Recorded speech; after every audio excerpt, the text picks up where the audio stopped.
भाजपा के तेज तर्रार नेता और बंगाल विधानसभा में नेता प्रतिपक्ष शुभेंदु अधिकारी ने मंगलवार को आसनसोल दक्षिण विधानसभा अंतर्गत डामरा इलाके में परिवर्तन संकल्प सभा को संबोधित किया।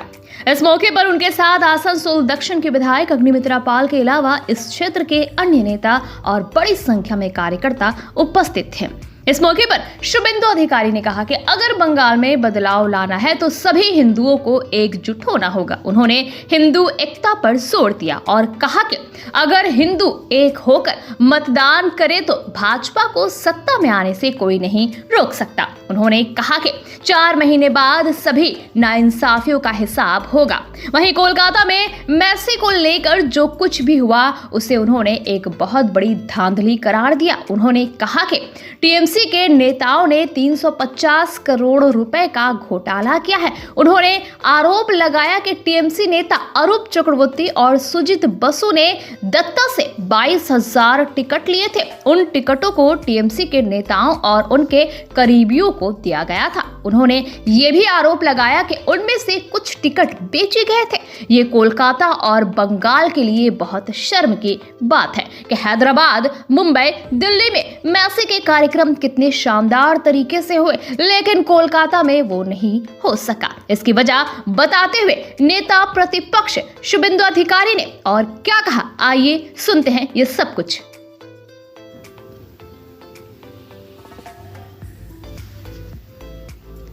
অফিসে প্রেস বার্তা থাকার জন্য খানিকটা বিলম্ব হয়েছে। আমি তাই সংক্ষেপে কতগুলো বিষয় আপনাদের কাছে বলে রাখতে চাই। এই সবার নাম পরিবর্তন সংকল্প যাত্রা। আপনারা সবাই এই পশ্চিমবঙ্গে পরিবর্তন চান তো? পরিবর্তন চান তো?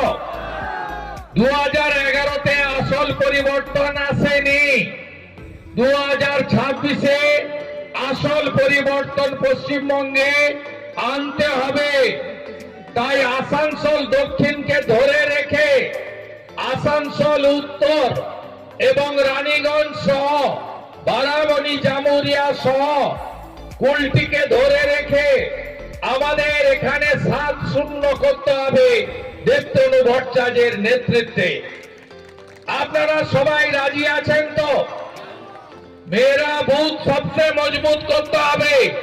নিজের বুথে যদি আপনারা রাষ্ট্রবাদী ভারতীয় জনতা পার্টিকে প্রতিষ্ঠা না করতে পারেন তাহলে এই পশ্চিমবঙ্গে চুরি দুর্নীতি বন্ধ হবে না, এই পশ্চিমবঙ্গে চাকরি চুরি বন্ধ হবে না, এই পশ্চিমবঙ্গে কয়লা বালি চুরি বন্ধ হবে না, এই পশ্চিমবঙ্গে মাফিয়া রাজ, সিন্ডিকেট রাজ বন্ধ হবে না, এই পশ্চিমবঙ্গে নারী ধর্ষণ, নারী নির্যাতন, কন্যাদের উপর অত্যাচার বন্ধ হবে না, এই পশ্চিমবঙ্গে বাংলাদেশি মুসলিম অনুপ্রবেশকারীদের আসা যাওয়া বন্ধ হবে না, এই পশ্চিমবঙ্গে তোষণের রাজনীতি খতম হবে না।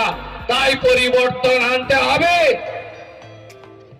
আমাদের ভোটের বাজনা বেজে গেছে, বিউগল বাজিয়ে দিয়েছে ইলেকশন কমিশন।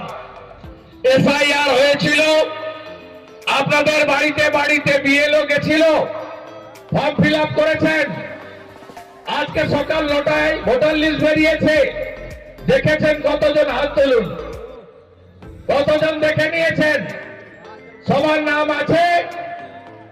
আগামীকাল প্রত্যেকটা বুথে বিএলওদের সঙ্গে গিয়ে মিট করতে হবে।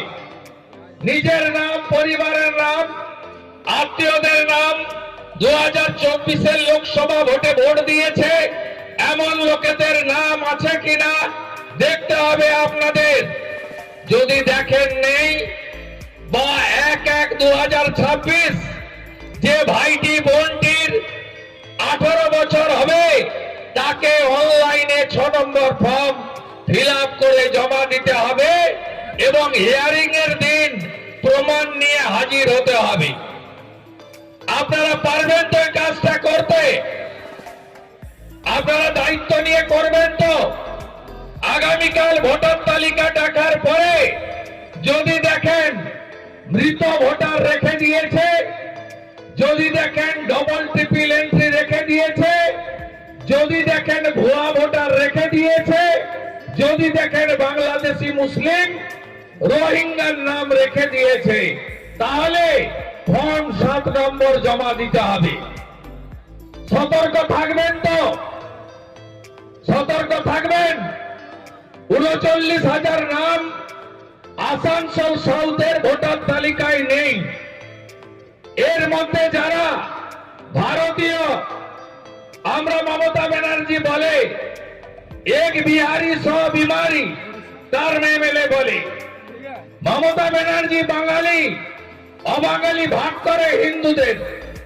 মমতা ব্যানার্জি জাতের নামে ব্রাহ্মণ ক্ষত্রিয় বৈশ্য শূদ্রর নামে সনাতনীদের ভাঙতে চায়।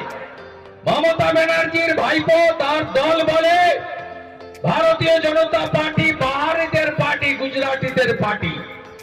মমতা ব্যানার্জির লোকেরা বলে পাতাখরের পার্টি বিজেপি, অর্থাৎ হিন্দি এবং বাংলার নামে সনাতনীদের ভাগ করতে চায়।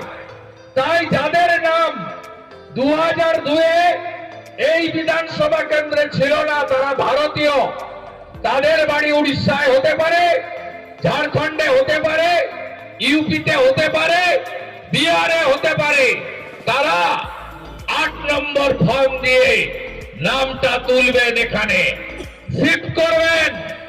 আর ডকুমেন্ট হিসেবে আপনার বা আপনার পিতা মাতার 2002-এর ওই বিহার বা ইউপির ভোটার লিস্টের নামটা নিয়ে আসবেন।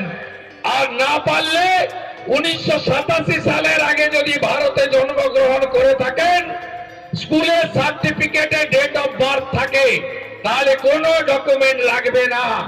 আপনাদের প্রত্যেকটি ভারতীয়র নাম ভোটার তালিকায়, খসড়া তালিকায় আছে কিনা দেখে ব্যবস্থা নিতে হবে। এটা একদম গুরুত্বপূর্ণ কাজ। 6, 7, 8 খুব গুরুত্বপূর্ণ কাজ। সেমিফাইনালে যদি জিততে পারেন, ফাইনালে আরামসে জিতবেন। শুভেন্দু দাকেও বলবো যে দাদা এই বিষয়গুলি আপনি একটু নোট করবেন। আসানসোল পুর নিগম মানে আসানসোল মিউনিসিপ্যাল কর্পোরেশন, সেখানে অবসরপ্রাপ্ত কর্মীরা তারা পেনশনের টাকা পাচ্ছে না। আজকে পুরো অস্থায়ী কর্মচারীদের বেতন থেকে পিএফ কাটা হচ্ছে, কিন্তু সেই পিএফ অ্যাকাউন্টে জমা হচ্ছে না। এটা কিন্তু একটা ঘোরতর অপরাধ। আজকে এই কাজ যারা করে তাদের কিন্তু জেল হবার কথা। আজকে কোনো ঠিকাদার তারা টেন্ডারে পার্টিসিপেট করতে পারছে না। কারণ কি জানেন? কারণ কর্পোরেশনে যারা মাথায় বসে রয়েছে তারা ঠিকাদারের থেকে এত কাটমানি চাইছে যে তারা টেন্ডার দেওয়ার জন্য যে মিনিমাম প্রফিটটুকু তাদের রাখা দরকার ছিল তারা রাখতে পারছে না। আজকে এই এলাকাতে এবং বাকি অনেক এলাকাতে বাস চলতো,